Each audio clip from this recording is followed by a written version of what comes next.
In a drought, you're more likely to be concerned with the water that isn't falling from the sky than the water that is below your feet. I'm not talking soil moisture here either. I'm talking about the water table that contributes to the wells and wetlands that have all sorts of uses on ranches, from watering cattle to creating critical habitat for wildlife to providing water to do the dishes with. Making sure that water table gets a chance to replenish during a wet year is a great little savings account for your ranch, your neighbors, and your community during a dry year. I'm Derek Leahy, and in this episode of Rural Roots to Climate Solutions, we're looking at recharging groundwater. Welcome back to the Rural Roots to Climate Solutions podcast series, Getting Through Drought. The series looks at the best management practices cow-calf producers in Alberta can use to build up their ranch's resiliency against drought. Through the series, we're hoping to increase understanding among cow-calf producers of the BMPs recovering. We also hope to increase producers' confidence in using these BMPs as an effective tool against drought. That all being said, this episode isn't really about implementing a BMP. It's more about understanding how groundwater recharge works so you, as a cow-calf producer, can plan and implement BMPs accordingly. To help us out, we had a chat with Dr. Masaki Hiyashi of the University of Calgary. Yeah, I'm Masaki Hiyashi. I'm living in Calgary. I'm a professor at the University of Calgary. I teach and research hydrology at the Department of Geoscience. And here is Dr. Hiyashi talking about his personal connection to agriculture. But, I grew up in a rural area of Japan. So our house was surrounded by the rice field. And my father's family was from a farming family. So they had a rice field. So every year there's a busy time. The relatives all gathered together to help out, sort of like in a harvest in the prairies, right? So I remember going to my father's birth house and just hanging out, I was too little to be of any help, but just watching, the two times that's busy, one's the harvest, but also the time when you put the seedlings of rice in the paddy field is a really busy time. So I remember going to, my grandparents' house twice a year to just kind of see what they're doing. Next, I asked Dr. Hiyashi about the project that he was involved in that is very relevant to this episode. It's called the Groundwater Recharge in the Prairies Project, or GRIP. So the really idea is to understand how, groundwater is recharged. I guess recharge, what that means is, the rain and snowmelt water gets into the soil and eventually that gets down to where groundwater is stored. It's a rather complex process in the prairies because we have such a dry climate. The moisture that's added to the ground is in a tight balance with the moisture that's lost to evaporation and plant uptake. So it's not as simple as recharge in humid areas or, you got bunch of rain hitting the ground and then some of that goes back to the atmosphere. There's 20% left to recharge groundwater. Because the process is complex, so we thought that we need to do some scientific research to understand the process and then come up with some models. So these are basically the computer tools where we can estimate amount of recharge based on the weather information and soil types and topography and all those. So that was the kind of essence of the project. Oh, very cool. So any juicy or key findings you can share with us? Yeah, we kind of knew this going in, but the most important thing that we need to know about groundwater recharge in the prairies is that it doesn't happen everywhere. So it just happens in a very small fraction of land surface.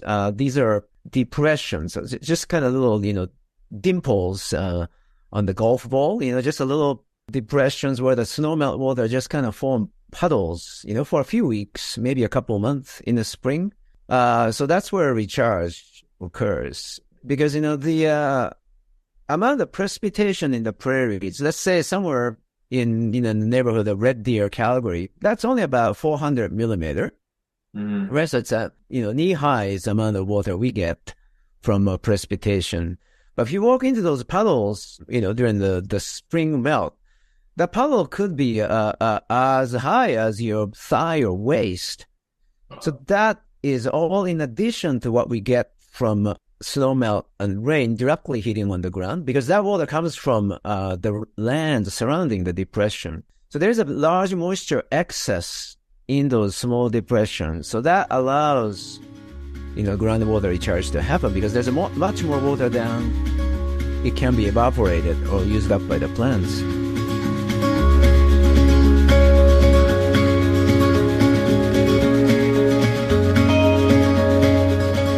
So that's Dr. Hiyashi and his work.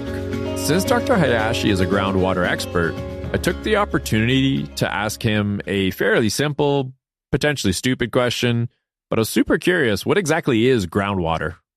Yeah, so moisture in the soil is not groundwater, even though it's a water underground, right? So if you grab a soil, let's say just go out to the farmland now, grab a soil and then you feel it's moist.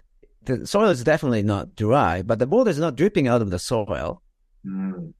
That water that's tightly held up in the soil pores, it doesn't drip out. That's not groundwater. We call it the soil water or soil moisture. But then if you go out to, let's say, a sandy beach, by a river or a lake, and then you start digging a hole in the sand, at one point, you see that the water is oozing out into your hole. Mm. So that water that's coming out is groundwater. And then if you leave it long enough, you see that there is this, stable surface of water in the hole dug in the sand. So that's called a water table.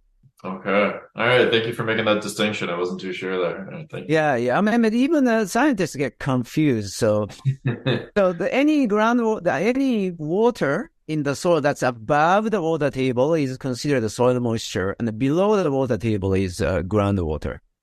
Next, I asked Dr. Hiyashi if one of the impacts of drought is increased rates of evaporation, since it tends to get pretty hot during a drought. Drought is defined by lack of precipitation. So amount of evaporation is not that different from year to year. Okay. So let's say you receive 400 millimeter of precipitation. The plants will take up that 400 millimeter, pretty much all of it. And you get 500, the plants will take up that 500. So you don't have a so different, evaporation from year to year. It's just, how much rain and snowmelt you get. Mm-hmm. And so there's a certain amount of rain and snowmelt that you need to form the puddles in the depression.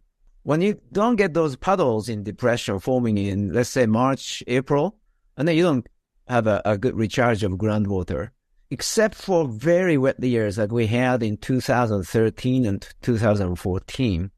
The reason why we created the Getting Through Drought series was because of the drought and extreme heat of 2021.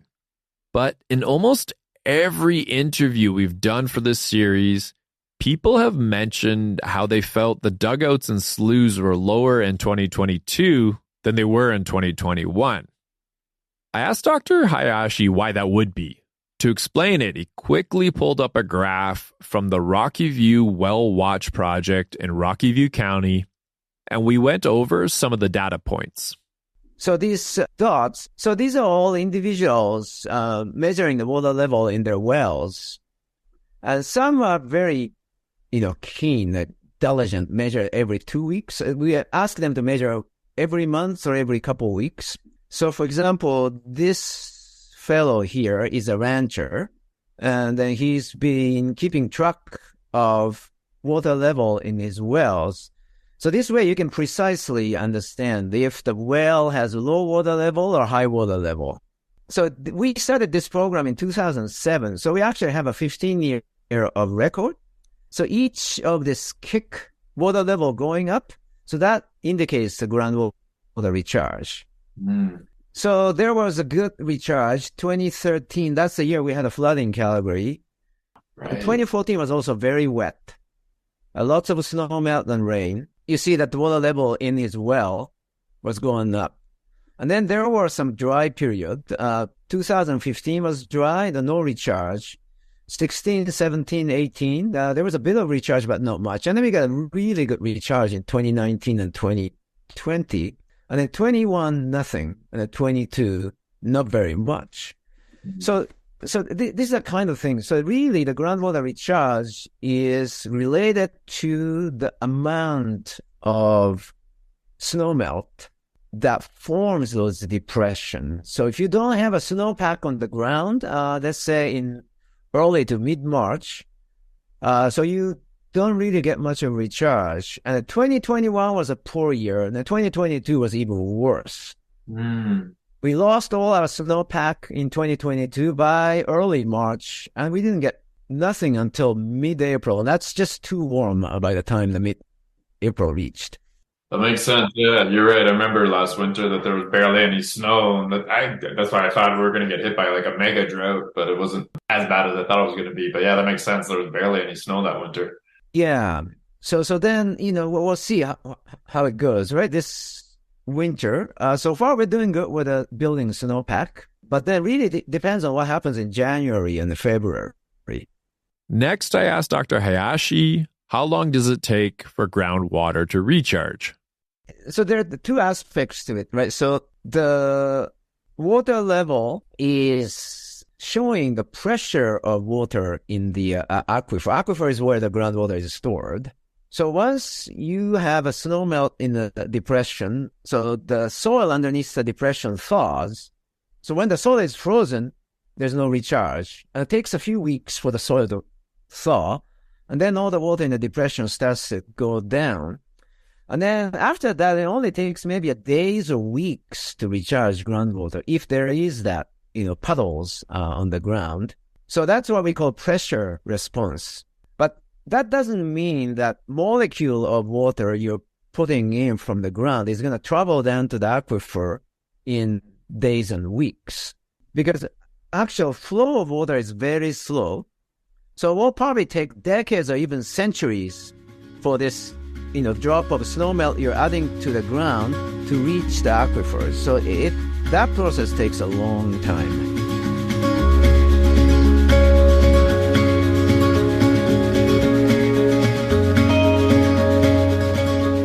Right here, we get into some of the things cow-calf producers can do to either protect the moisture on their land during a drought or help build up those moisture reserves in preparation for a drought.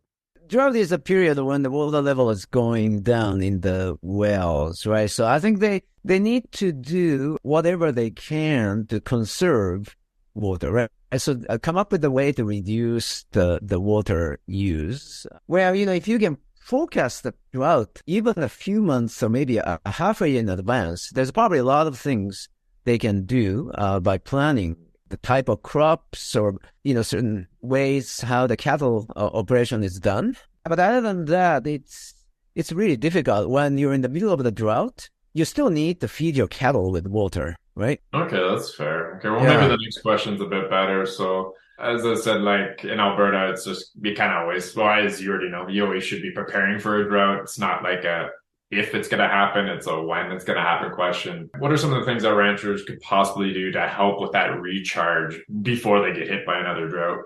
Yeah, there's some things they could do. For example, if they have control over their lands, so instead of draining these depressions, they can probably keep water in the depressions, even though it's a bit of nuisance in the spring. You cannot seed the depressions when the water is still there.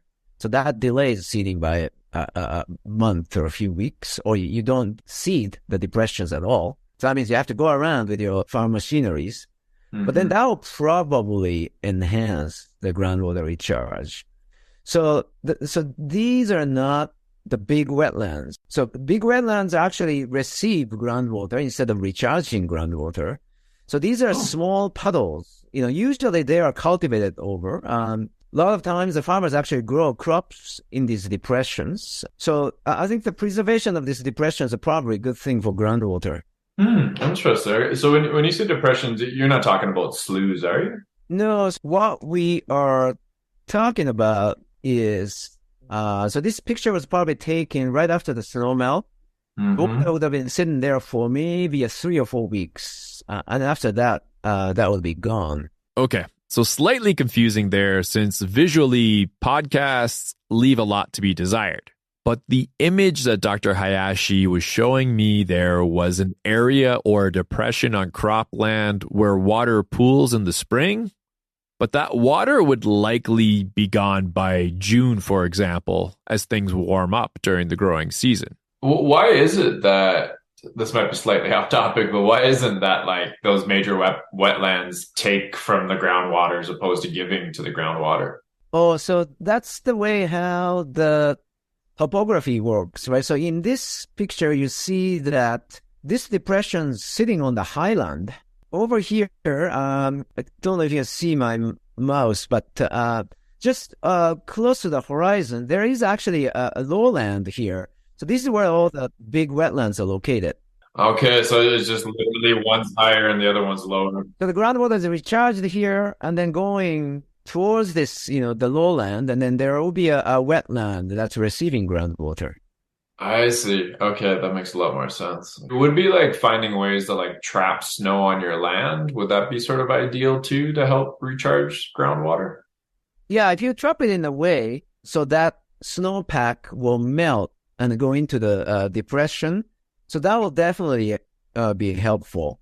Yeah, I know some farmers that try to put more like shrubs or even like trees in some cases just to stop the snow from blowing too far. Right. Yeah. And I think they have reasonable success with it. Yeah.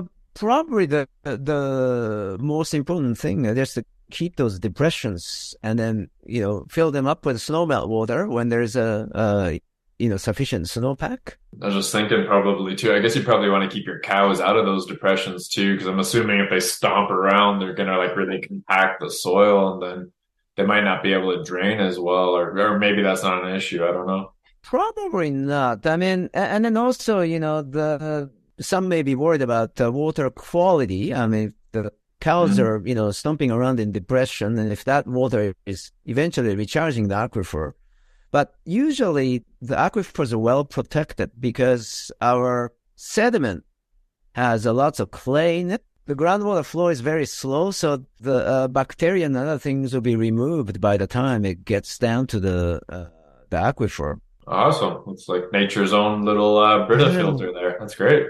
Here, Dr. Hiyashi provides a few recommendations of the things you might want to consider when it comes to your management practices in relation to groundwater recharge.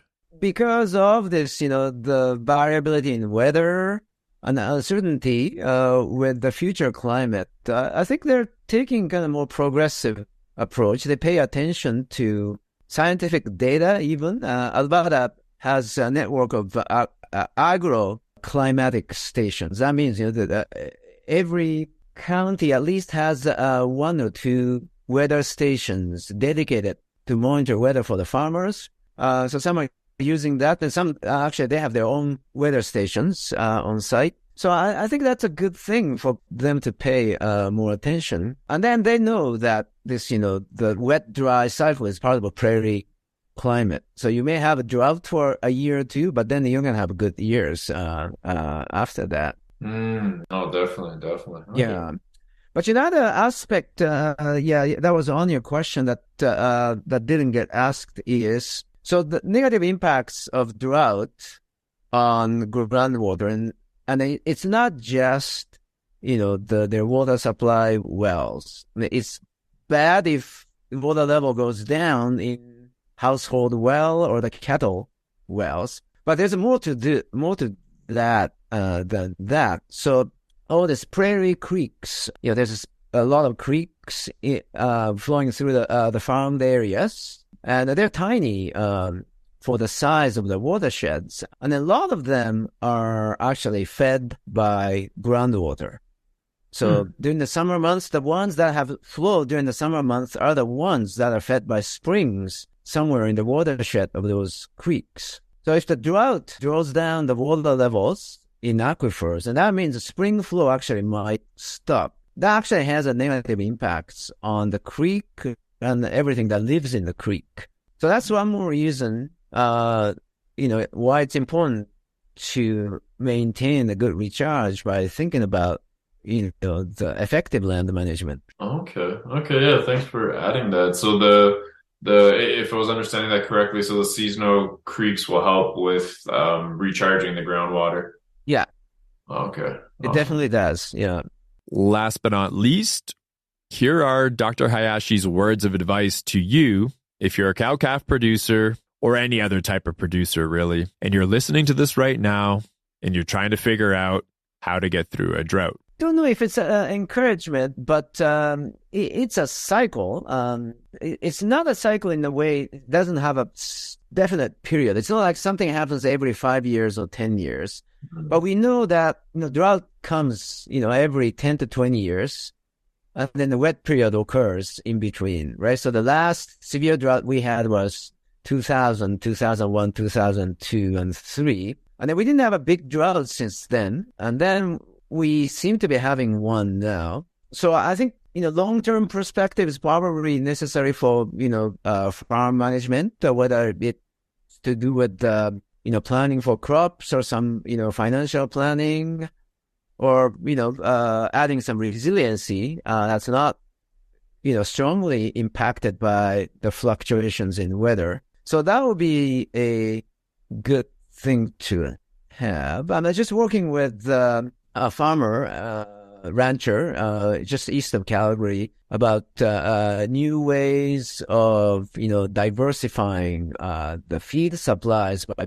putting winter cover crops. So those are the kind of things we don't really know if it's going to succeed or if it's going to be really ineffective. But trying out some of those new things might be helpful. We hope you enjoyed our 9th installment of the Getting Through Drought series. New episodes from the series will be coming your way very shortly. In the meantime, if you want to learn more about managing the moisture on your land, we have a whole bunch of episodes on this. We recommend listening to episodes 4, 9, 11, 23, and 40. Rural Roots to Climate Solutions is an Alberta-based initiative empowering agriculture producers and the communities they live in with climate solutions.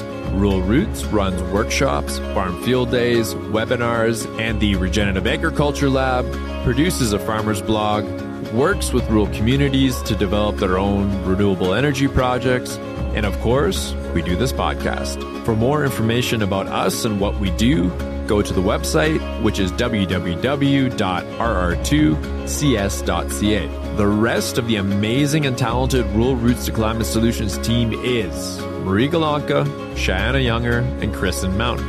The podcast is funded by a variety of Alberta-based funders, and the Getting Through Drought series is largely funded by Results-Driven Agriculture Research, or RDAR. This episode was done in partnership with Young Agrarians. My parts of this episode were recorded in Calgary. So that means they were recorded on Treaty 7 lands and in the Métis Nation of Alberta Region 3. Happy farming wherever you are in Alberta. And remember, what's good for the climate is good for the farm.